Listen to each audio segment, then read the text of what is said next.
Lebanon वर्तमान में राजनीतिक संघर्ष और आर्थिक पतन के वर्षों के कारण हाल के इतिहास में अपने सबसे खराब आर्थिक, राजनीतिक और सामाजिक संकटों से गुजर रहा है। कई ने राज्य की विफलता की संभावना के बारे में चेतावनी दी है। अक्टूबर 2019 के बाद से विरोध प्रदर्शन एक आम घटना बन गई है।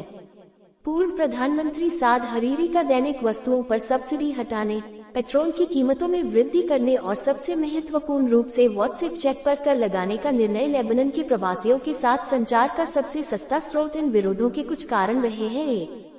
आज लोगों को अपने दिन प्रतिदिन के कार्यों के तत्काल समाधान की मांग करते हुए तख्तियां और बैनर लेकर सड़कों पर देखा जा सकता है। ऐसा ही एक बैनर भगवान हमारी दुर्दशा के लिए आपसे बदला लेगा प्रणाली और सर्वशक्तिमान में उनके अंतिम उपाय के साथ लोगों के मोहभंग को दर्शाता है। संकट की शुरुआत के बाद से जनता का प्रमुख नारा रहा है, आप सभी को जाना चाहिए, जो सभी दलों में विश्वास की हानि को इंगित करता है। लेबनान में अद्वितीय इकबालिया लोकतंत्र और अनिवार्य गठबंधन की राजनीति आर्थिक या राजनीतिक मोर्चों पर देने में विफल रहा है। अगस्त 2020 में बेरूत विस्फोट के एक सप्ताह बाद और नए मनोनीत प्रधानमंत्री मुस्तफा अदीब के टेक्नोक्रेट सरकार बनाने में नाकाम रहने के कारण प्रधानमंत्री हसन दीब के त्यागपत्र के बाद राजनीतिक अस्थिरता का एक नया दौर शुरू हो गया। 2 बार के प्रधानमंत्री साद हरीरी ने भी मौजूदा राजनीतिक गुटबाजी के कारण सरकार बनाने में सफल होने के बाद जुलाई 2021 में प्रधानमंत्री मनोनीत पद से त्यागपत्र दे दिया था। अंत में सितंबर 2021 में जब लेबनान के राजनीतिक गतिरोध के 1 वर्ष से अधिक समय के बाद एक अरबपति प्रधानमंत्री नजीब मिकाती को पाने में सफल रहे।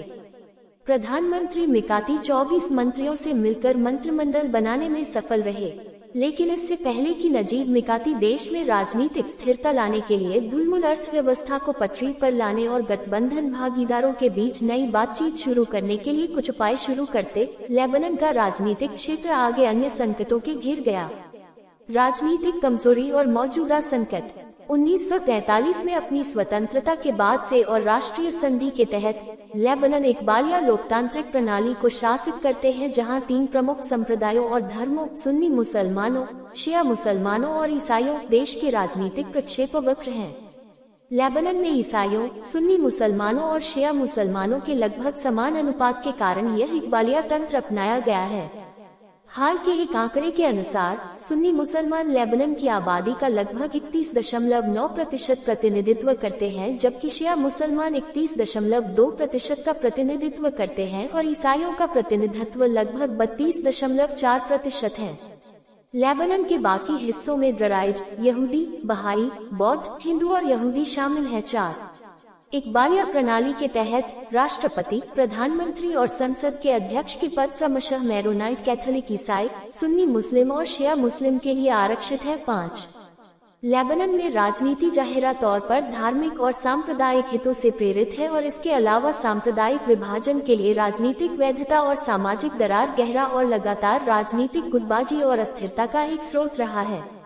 गठबंधन और इकबालिया राजनीति के भंवर ने लेबनान को अपनी राजनीतिक अस्थिरता से उबरने की अनुमति कभी नहीं दी, जिसके परिणामस्वरूप अक्सर सत्ता में शून्य, सामाजिक आपदा और आर्थिक आपदा आती है।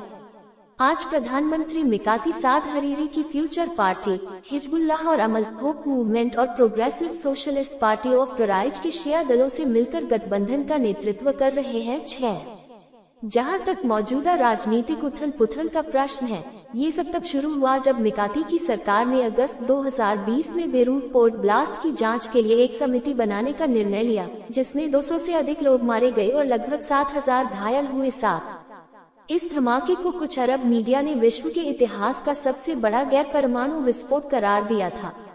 यह विस्फोट उस समय हुआ जब 2014 के बाद से बेरूत बंदरगाह में पड़े 2750 टन अत्यधिक विस्फोटक अमोनियम नाइट्रेट के साथ एक कंटेनर में विस्फोट हो गया। एक रिपोर्ट में अनुमान लगाया गया है कि इस विस्फोट से लेबनान की ढुलमुल अर्थव्यवस्था को 15 अरब अमेरिकी डॉलर की कुल वित्तीय हानि हुई।